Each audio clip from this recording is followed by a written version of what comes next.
Swashbucklers, you're listening to Under the Crossbones, episode number 110. My name is Phil Johnson. I'm your host for the show. Thanks for tuning in. Thanks for listening. Thanks for telling your friends, all that good stuff.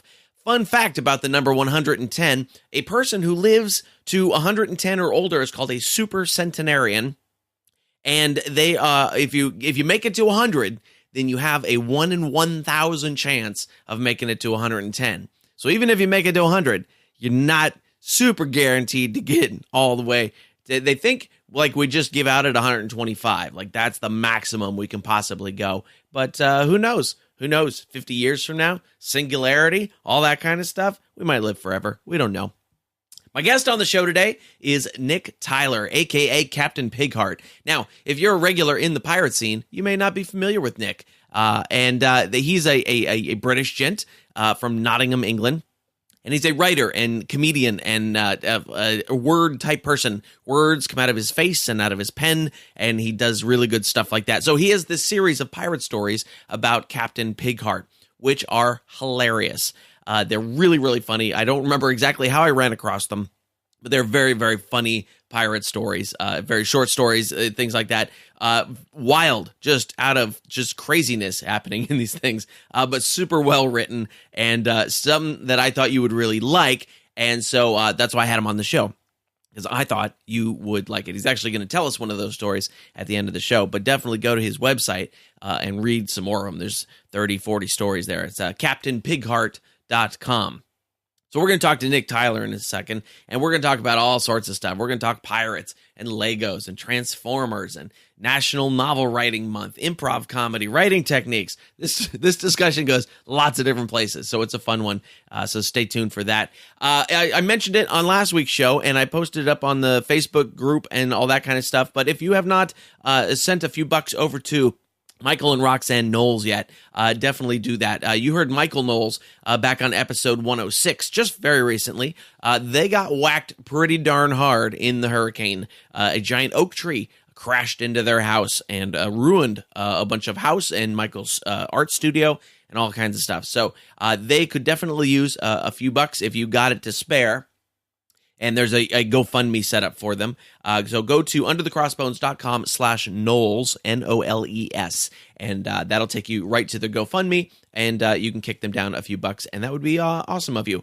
Do that in lieu of sending me any money this month, okay? If you were going to do that, that would, send it to them instead. It's a good thing. So I am fresh off a plane from Seattle, going on a small amount of sleep. I got a good enough amount of sleep tonight, but I have to get up at 5 a.m. this morning to catch my flight. I was in Seattle because I was in Vancouver over the weekend, and it is cheaper to fly in and out of Seattle and get a rental car and do the trip. So I was up there playing at Laugh Lines in Vancouver. Shows were good. We were supposed to do 3 shows, did 2 shows because late show Saturday night did not have enough of an audience to do a show. Why? Because I'm not that famous in Vancouver yet. Nor most places, but that's cool. The shows we had were great. The Friday night show, they made us work for it. They were not a generous audience with their laughter and applause. They made us work for it. They had fun, but man, it was not an easy show. And there was one dude in the back, very drunk, very heckly, but not like a heckle I could do anything with. Because he would like, I would say something and he would reply in the back of the room, and it's hard to, to create jokes from setups. I need words, actual words coming from a heckler to create a joke out of it. So we played a little bit. Mostly I just ignored the guy and just kept on trucking. And it was a show like I was like, gotta do the material that I know is going to be just surefire, and there it goes, but it was a tough show. Saturday night show, it was great, fantastic. I was in the groove. I don't remember most of it, which usually means it's a great show. And the audience was fantastic. Lovely people in Vancouver. I told them Vancouver, very much like San Francisco, if they replaced all the maple leaves with pot leaves, and then covered the entire city in a thick layer of fog and hobo urine. That would turn Vancouver into San Francisco. Lovely city, wonderful people. Had a great time. Trying to get there, I was taking a Southwest flight on Thursday, day before the first show, and there's a good reason for that. The reason for that is because of what happened. So it was a noon flight. Should have been in Seattle by 2:00 or so. All good. So we get on the plane. We get on the plane. We're ready. We're taxiing. We're heading away from the gates. And all of a sudden, plane stops. And they say that there's a starter out. And that would leave us with only one engine because each engine has its own starter. And the starter was smoking. So we don't want to take this plane anymore. And there's going to be a delay. They said, we're going to go try and find another plane for you to get on. And that didn't happen. And so we pull back into the thing. And I'm the day before. I was supposed to do a guest set at the Comedy Underground in Seattle Thursday night. But if I didn't make it, guest set. They weren't paying me anyway. No harm, no foul. Everything was fine. As it turned out, did not make my guest set at the Comedy Underground. So we pull back into the gate. And they say, we're going to try and find another plane, hopefully soon, that can take you. All right, a little delay. I'm fine. As it turned out, in the plane we were sitting in, I was sitting directly behind a guy with some pretty rancid BO going on. And next to me, across the aisle, super chatty people, loud, chatty people going, oh, I wonder if this is going to be on the news tonight. No, it's not going to be on the news tonight because nothing has happened. There's no fire. There's a little bit of smoke out of a starter. We're pulling back in. We're getting another plane. So the people around me were already annoying. So I was like, good, we'll get on a new plane. I will sit somewhere else. I don't have to sit near these people. So I'm in a fine mood. Everything's good. We get off the plane. And about an hour later, they say, we can't find you another plane. So we're going to have to wait until 5:30 when another plane gets here that we can put you on. That's a good 5-hour span. Now, if they hold you for that long, they have to give you a refund of some sort. So everybody got a $200 voucher, which pretty much nearly paid for the flight. I have to look, but I think it pretty much covered the entire flight.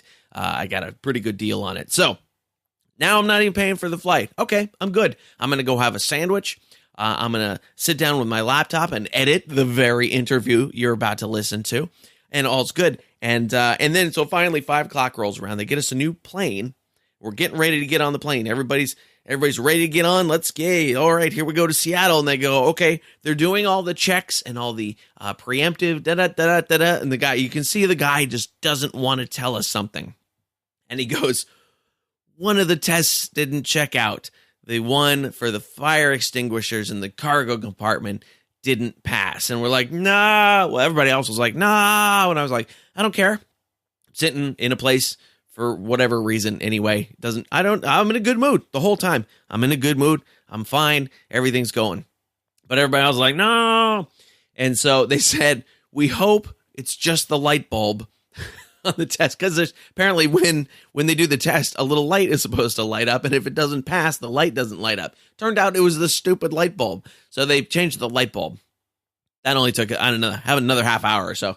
They get us all on the plane. We get on the plane, right? And I get an aisle seat. Nobody irritating around me. I'm like, okay, good. And then just as we're getting ready to take off, a guy and his wife come up in the aisle. I've got 2 seats next to me. They said, hey, can we sit there? I was like, yep, sure, fine. BO and sneezing and coughing. Yes, double whammy right next to me. Across the aisle, screaming baby for 2.5 hours.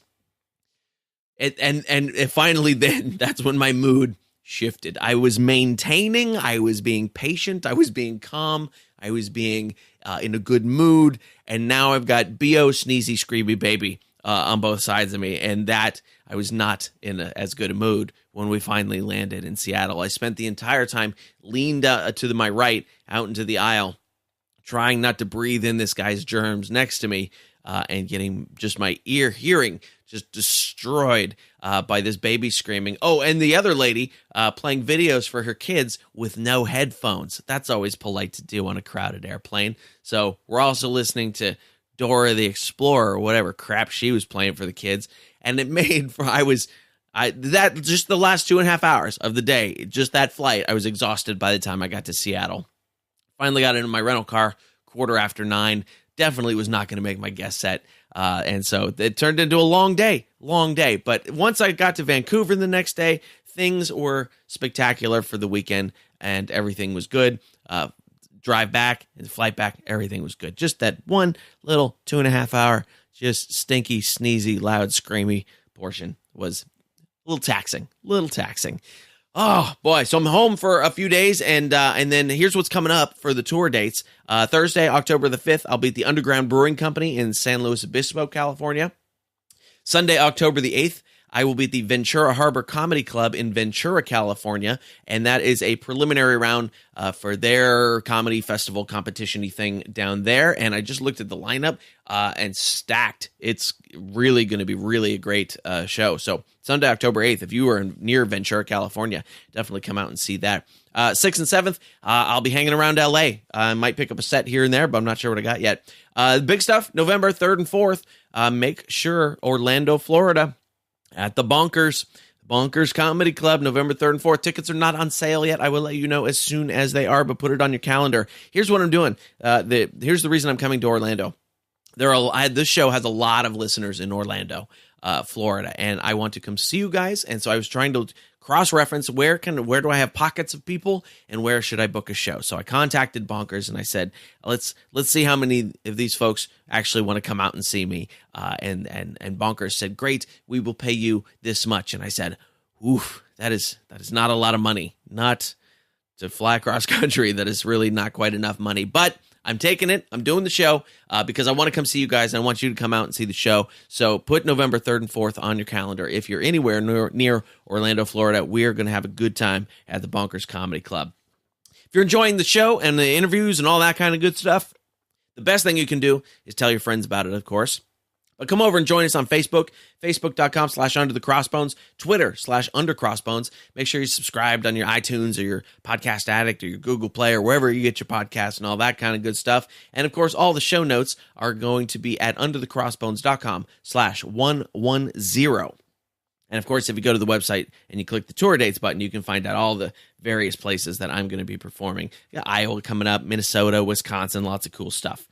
Okay, I have jabbered enough. Shall we get into the interview now? You ready? Are you ready? Are you ready? Are you just buckle in? It's going to be a fun one. Let's hear it. We're going to go talk to Nick Tyler, a.k.a. Captain Pigheart. Check it out.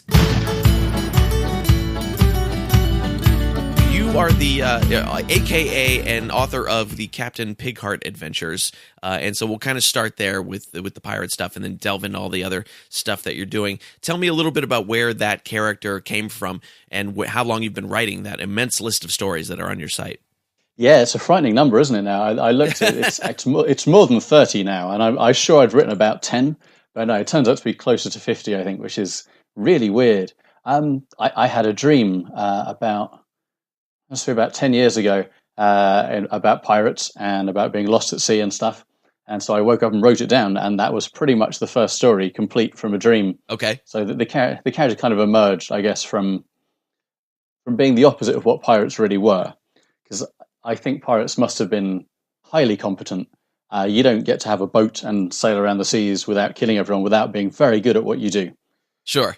So despite Pirates of the Caribbean and stuff like that, depicting pirates as these sort of idiotic rogues, they weren't at all. They're very precise, very organized people, because you have to be, otherwise everybody will die. So you can't just tool around on the ocean. It's a dangerous place. There's all kinds of monsters and other pirates and the Navy. Right. So I like, these things are all very dangerous, and I like the idea of ignoring that and having a wholly incompetent set of pirates. Nice. Because it's funny. It's funny when people get hurt and die and are horribly murdered by monsters. And it made sense to me. Yeah. Now, that first story that came out of the dream, give us a little bit of the plot of that first story that you dreamt up. Because I always love when stuff comes to me in dreams like that. It's the greatest. Yeah, it's weird, isn't it? Because it doesn't feel like it should work that way. Right. And I'm very skeptical when people tell me that, I dreamt up this novel and then wrote it down. Bollocks. That's clearly a lie. Dreams are disconnected and horrible messes. Sometimes it just works out. Yeah, so I think that the first one was Captain Pigheart Lost at Sea, which is the tale of him being tossed off into the surf by some monster that he's somehow managed to wrangle and has ridden into land.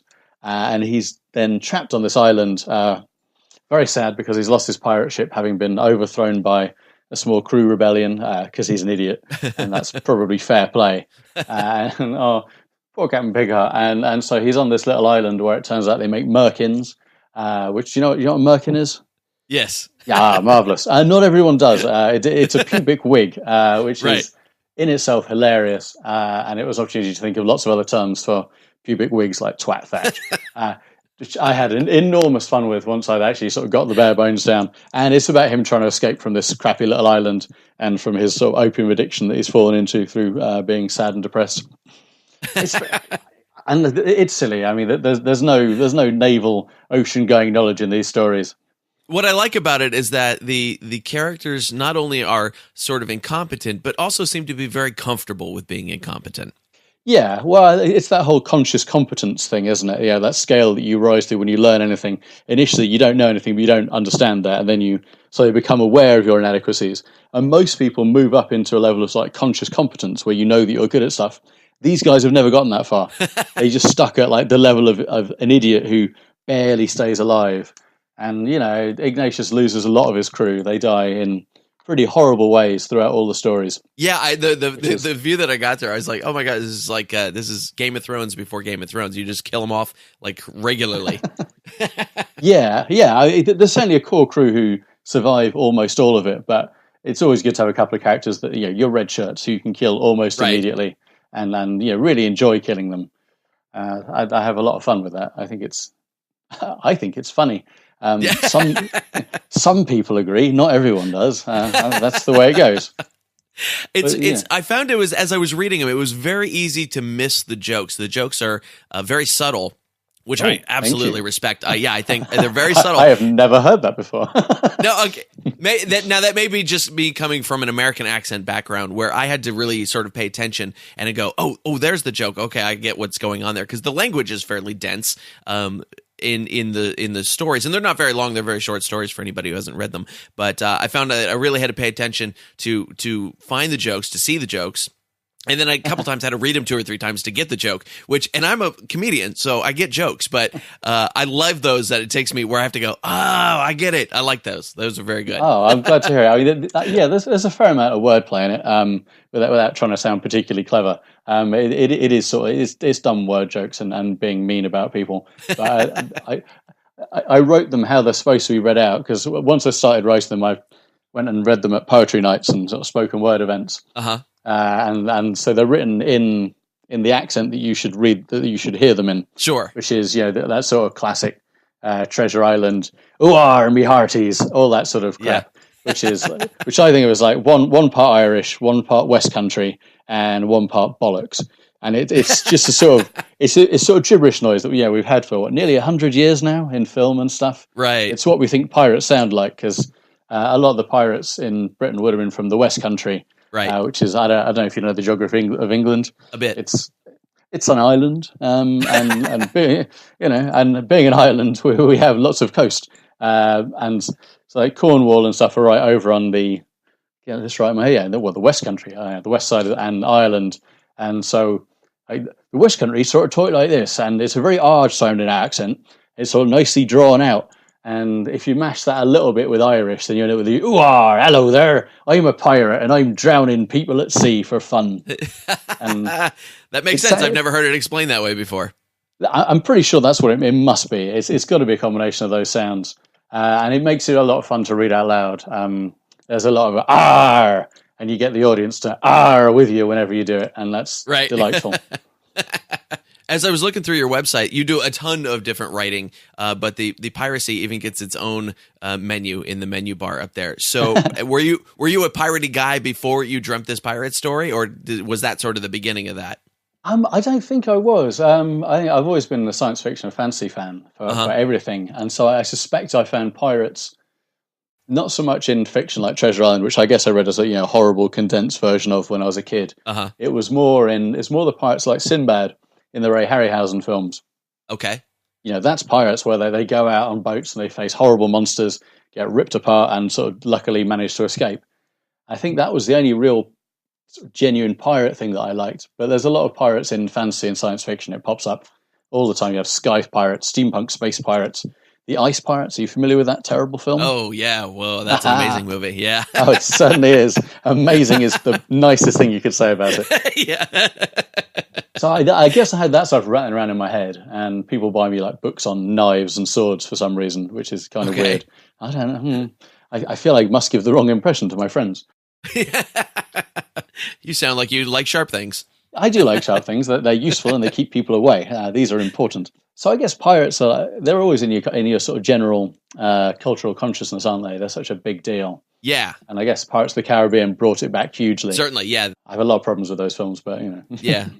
We all do, yeah. That was a big catalyst, though, for just a lot of the pirate culture happening, both where you are and where I am. I think those movies were pretty influential on all that kind of stuff. Oh, for sure. The first one's wonderful, but after that, have you noticed? After that, they stopped doing sword fights, which they don't have sword fights in the rest of the films. That's true. They like punch each other with the hilt of a sword, but there's no sword fights. They give up Orlando Bloom's amazing sword fighting prowess from Lord of the Rings.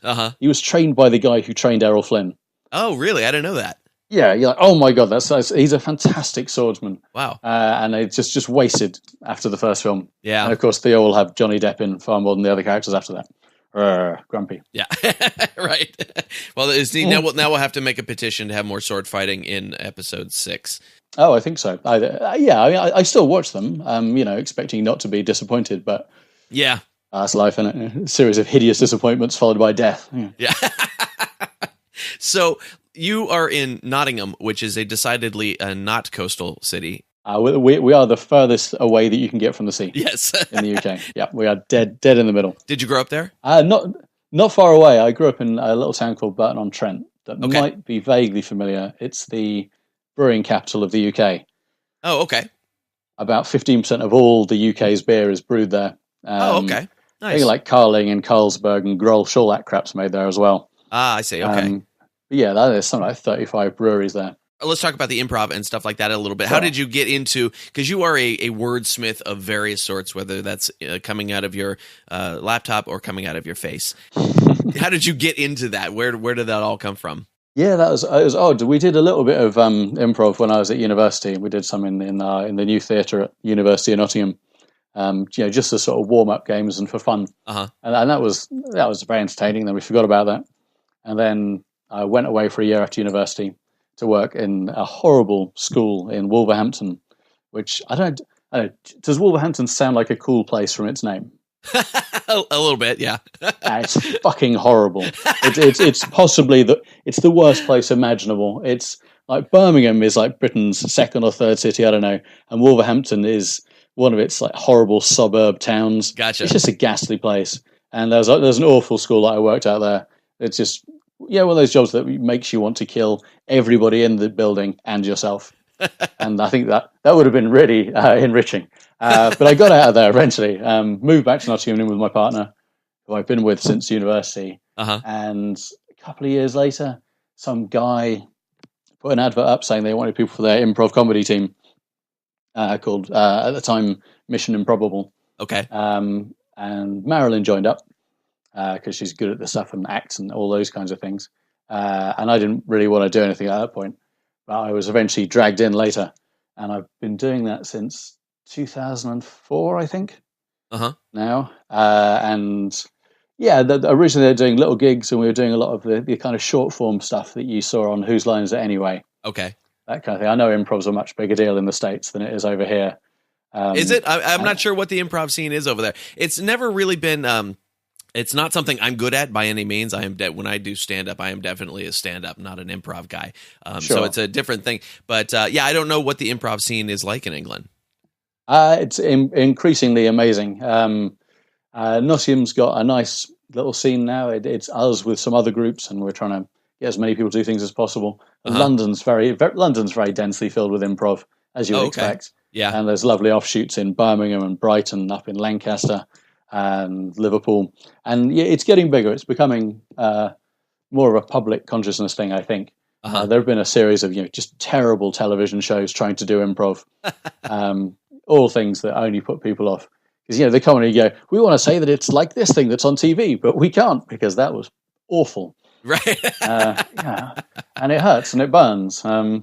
But we've established quite a nice scene in Nottingham. I think we teach, we run a workshop every week. We run a whole bunch of shows every month. We do a Star Wars show. Nice. which we've sold out at the Nottingham Playhouse, which is one of our big theatres here a couple of times. What is really cool. What does an improvised Star Wars show look like? Carnage, always carnage. It's what they call long form rather than short form, because it's a whole, it's a 45 to an hour long devised piece. We call it Millions of Voices, the improvised Star Wars show. It's based on the few hours before Alderaan is destroyed by the Empire. Okay. And is never referred to again in any of the films or the canon, which we think is kind of sad. Yeah, there's billions of people annihilated, and I was like, it's okay. so we're giving them some time and some attention, which gives us license to make up whatever we want. Nice. Because at the end, everybody dies, which again we think is the perfect way to end a show. You can leave storylines completely unresolved because everyone just gets blown up by the Death Star. It's a nice mix of sort of Star Wars references, but not too much. Mostly, it's about us trying to find new characters and stories that might be happening. Rebel insurgencies, robot revolts. We had a lovely one about a sitcom that was on Alderaan that they were watching on the Death Star and were so upset about the impending destruction of Alderaan, they rescued the actors from the sitcom. It's just all kinds of ridiculous stuff. I played a French bounty hunter in the last show who was obsessed with Pixar movies, and Bambi and Finding Nemo were very important. I think the last one was called The Erotic Confessions of Bib Fortuna. Nice. we get the audience to give us the title, and then it's all their fault. Right. And I'm sure you get, with something that well themed, I'm sure you get the uber Star Wars nerds out for that kind of stuff. We certainly do, and we get many of the facts wrong, and we don't care. It's fine. We all love Star Wars, but we haven't necessarily memorized the script and the details. There was a time in our lives when we memorized all those things, and I chose to learn the names of all the Transformers instead of all the lines from Star Wars.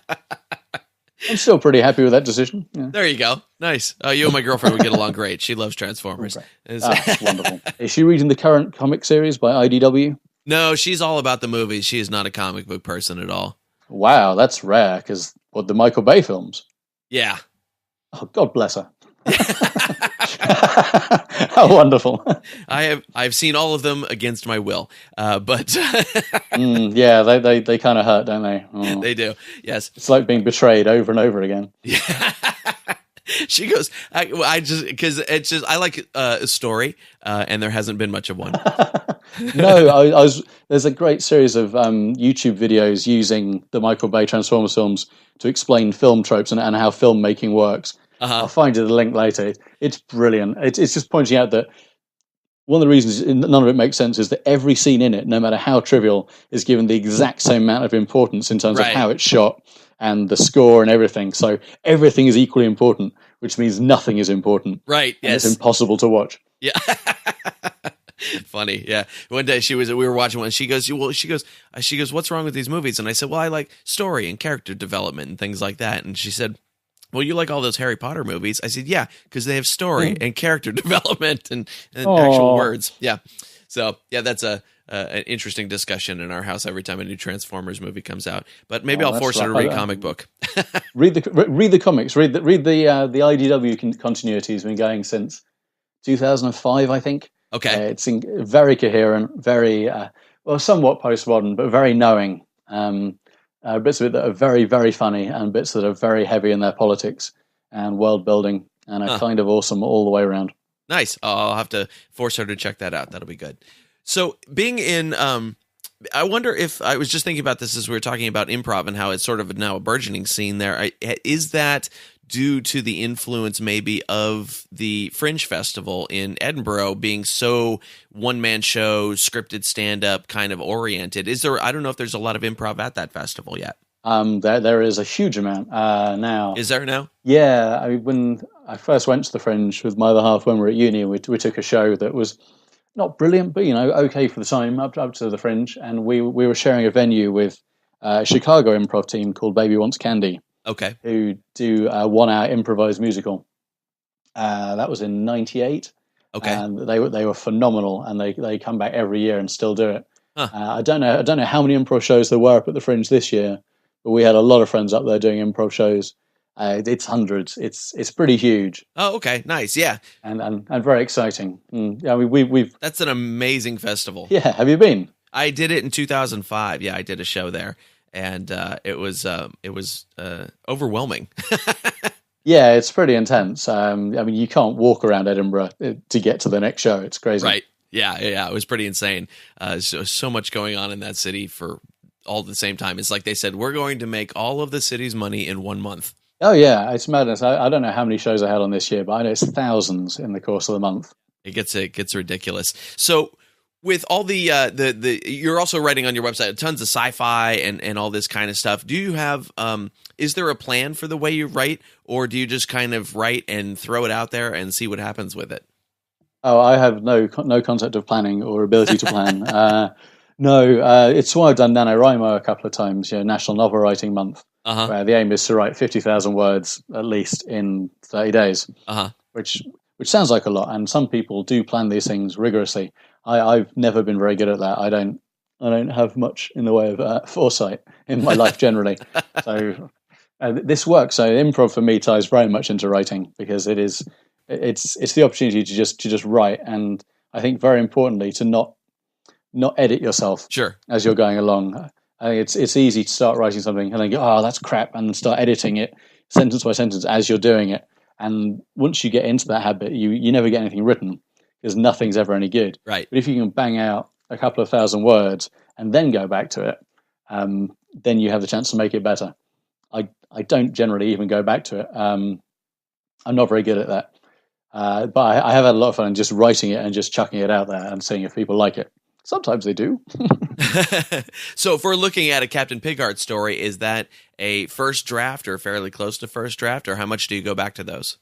The Pigheart stories were probably all third drafts, I think. Okay. I used to enjoy printing them out and then scribbling all over them with red pen and stuff. That made me very happy. Yeah, I like that. And sometimes you end up chopping something out and trying to hone the wordplay a little bit, and trying to get a nice rhythm to the language of the speech, because they're all intended to be read out loud. As I said, they're kind of weird reading them on the page, I think, which I think is probably what you were finding reading them. The jokes don't leap out because they're not set up in the right way that they would be if you're just reading it on the page. Yeah, I would imagine that if you're reading it out loud, there would be an inflection or a performance aspect to it that would make them pop a little bit. But I actually like the way they're very subtle in the writing. Oh, bless you. When I'm reading them out, there's a lot of like shaking of a sort of cheap Lego hook that I have that I hold and tilting of my hat. Okay. It's that kind of thing. There's a lot of strained fingers and declamation, I guess. Okay. All right. Nice. Yeah. Nice. I did notice I did also notice your obsession with Legos on your website. What's that all about? Lego's amazing, man. Well, I had loads of Lego when I was little. It was the era of Lego Space, the classic Lego stuff. Okay. All the blue, with yellow, and Blacktron, which is the black and yellow stuff. And it was wonderful. And I remember having it as a kid and just having tons of the stuff poured out in the middle of the room. Crippling parents and siblings as they try and walk around. and I think like everyone, well, a lot of people in the Lego fan community, or the AFOLs, adult fans of Lego, they talk about a sort of dark period where you forgot about Lego, and then the rediscovery of Lego, which happened for me, I guess, in the early 2000s when they started bringing out Star Wars Lego. Okay.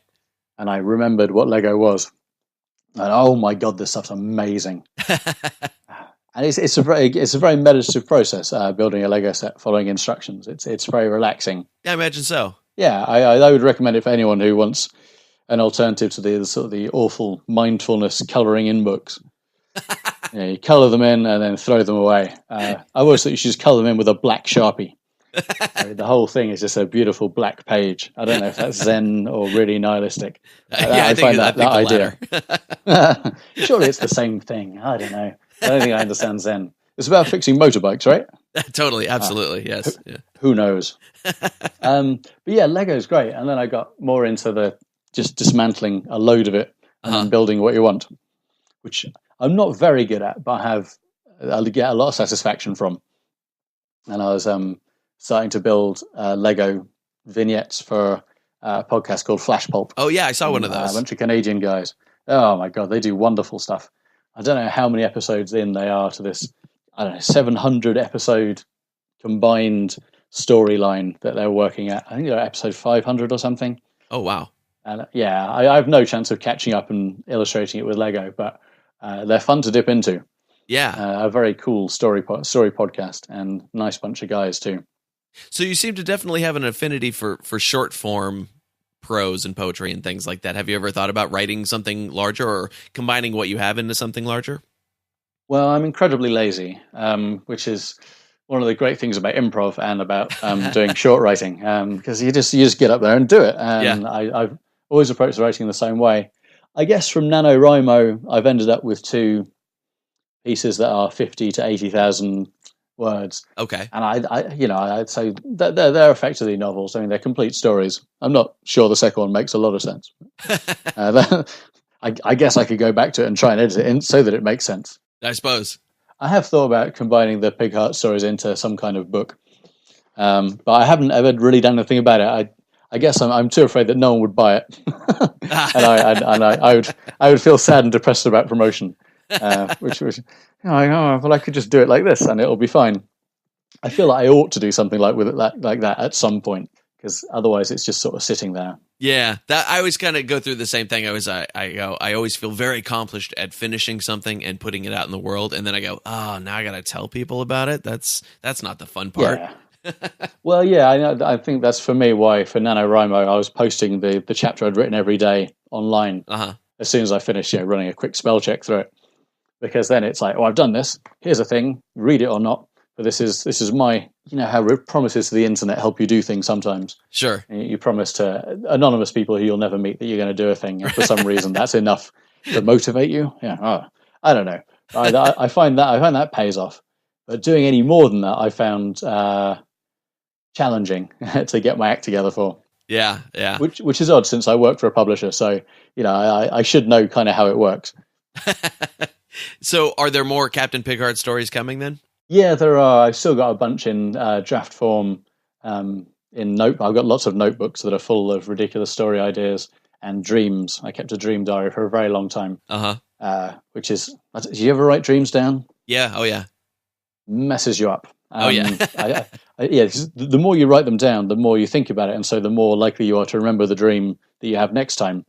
And I think it makes it more and more intense. And I was remembering 3, 4, 5 dreams a night, and not getting a lot of sleep. I think it kind of messes you up, and it sends you towards lucid dreaming, where you can take control to a certain extent. Sure. So I had to stop doing that because I wasn't sleeping. I was just waking up, going, dreams, and flying, and you can defeat Daleks with LSD and all kinds of ridiculous crap. Messy, but They've been good fuel for stories. You're just dreaming spec scripts is all. Yeah, pretty much. And not good ones, really bad ones. Lots of trauma and violence, very strange. But some of those make their ways into stories. And certainly a lot of the notebooks are filled with being attacked by monsters and things. And a lot of the Captain Pigheart stories, like the Sinbad Harryhausen films, are kind of based on finding a monster, and then where would you find that monster? Oh, I don't know. There's certainly one in the notebooks there's another circus one in the notes, and there's one about cosmetic surgery somewhere. Okay. Which I should do something with, because I keep coming back to orphanages and terrible things happening to children, as we have through our English literature history of Oliver Twist onwards. Kids are there to have terrible times and grow into awful adults. Right. And I think, I'm pretty sure that's happened to all the pirates. So, there's a lot more there to play with, and I need to get my ass together and write something. One of the stranger ones I found on your site was the Pirate Prairie Dog story. Yeah, I have no idea where that came from.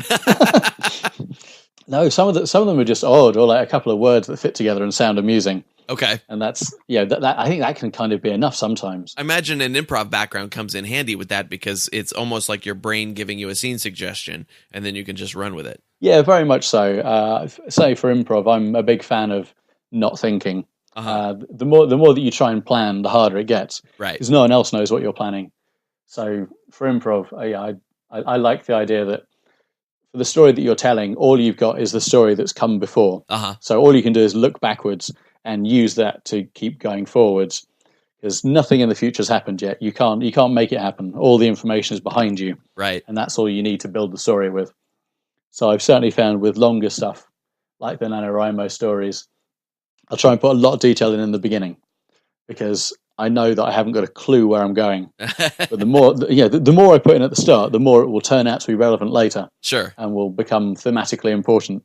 And then I've got stuff to call back to. And that works for me. Yeah, that's an interesting tactic. Well, I think it's all you've got, really, if you can't plan like me. I know in writing they call it, are you a plotter or a pantser?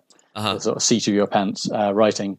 I'm definitely not a plotter. I don't know how people do it. I've got friends that are able to construct, huge 10-book series with amazingly detailed plans. So they just write it according to their plan and are almost filling in the words right around it. And I don't get how people think like that. It's very impressive. Yeah. But I'm some kind of idiot, so I can't do any of those things. Nice. I can read your story if you like. Yeah, let's do that. That'd be fun. We can do that. What should I do? I could do a mermaid tale, which is fairly short and is probably one that I've read in public and places more than anywhere else. Perfect. I quite like the one I wrote for my brother's wedding, but that's really not suitable for the air. I'm not sure this one is either. None of them are kid-friendly. That's okay. But people think pirates like kids. And sort of. They're not. They're really not. All right, I have a swig of my drink and then I'll give you some mermaid tale. Sure. You need to picture me wearing a pirate hat and having a hook instead of one of my hands. I can never remember which one, but it's definitely one of them.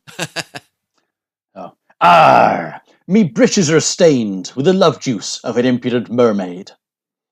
'Twas but 4 moons ago. We were sailing north beyond the dire straits, escaping from the British and their monkey-long reach. 'Twas night, and the waves were murky, slapping the ship like an idle seaman. There was but me and no hands Mick upon the deck, swigging the last of Port Gomorrah's finest rum. I was about to toss the bottle overboard when we heard a sound, a chilling sound, the sort you never want to hear, the sort so terrifying it makes your blood freeze and your eyes pop out on icicles. Old Mick knew it right away. 'Twas the call of a young and fertile mermaid. We peered over the side, and there, stranded upon a tiny reef, was a buxom merwench, calling for gentlemanly assistance. Being gentlefolks what we are, we leapt to her aid. I jumped off the bows, and I missed the blessed reef. It is good that I did, for Mick did not, and he broke both his legs, for the deck was high, and the rocks frightful hard. It was to be my lucky night. The young merlass seemed surprised by Mick's wailing, so I swam to her, and I began a soft crooning to soothe her, like so. Now this she liked, I tell you, and she turned her beauty upon me. She was radiant fair, her long hair silver by the moonlight, her arms draped shyly over her bounteous bosoms. She had the most splendidly scaled tail I ever did lay an eye upon. Her tail swished seductive-like, splashing poor Mick with salty water. It was love at first sight. She flopped towards me, her fishy nethers dragging across the reef, and I to her, me arms in welcome, and me breeches at half-mast. She was an enthusiast for the old sea dog, I tell you. She was fine and fishy. We lay together in the pale moonlight until it was nearly dawn, and old Mick had finally passed out from the pain. I saw that she meant to leave me, and I knew that I could not but let her go, for that's the way of the ocean. Me heart sank as she dived beneath the waves, her saucy tail flapping away. I followed her with me eyes, me eye, and at the very edge of me sight she turned, and tossed herself out the water, and the rising sun caught her out the scales, and she glowed like a big golden fish. And then she was gone. I dragged No Hands Mick back onto the ship, and we went on our way. Even now, on a quiet, moony night, I fancy I can catch a whiff of that fine mackerline scent in me nostrils, and I can almost feel her cold, slippery fins about me thighs. 'Tis hard to bring myself to wash these breeches. They're all I have left.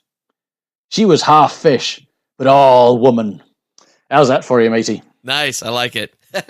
Fine and fishy. Everyone loves mermaids, right? We never get into how you would mate with a mermaid. It's a complicated business. Fantastic, man. Well, this has been great. Is there anything I forgot to ask you about that you want everybody to know? I don't think so. You're going to do links for the improv guys, aren't you? Which is, Miss Imp, Nottingham Improv Theatre Comedy. I can never say it the right way around. Improv Comedy Theatre Nottingham. There we go. Yeah, it's all good fun. And hopefully people will come and join us. We have many shows, much cool stuff to do. Fantastic. I can't think of anything else. There's probably loads of things I've forgotten to talk about. But I shall blame you as interviewer for not bringing them up. It will be entirely my fault. Think about them later. Yes, absolutely. Cool, man. This has been great.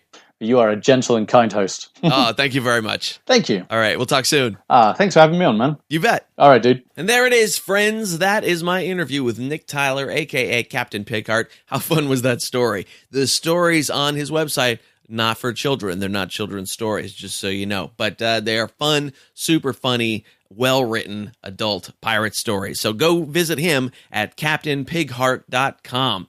And man, we talked about all sorts of stuff in there. So that was a fun one. That was a fun one. And now you know, Nottingham has two things. They have Nick Tyler, and at some point they had a sheriff. That's like all I know about Nottingham, England, is they had a sheriff who did not like Robin Hood. So there you go.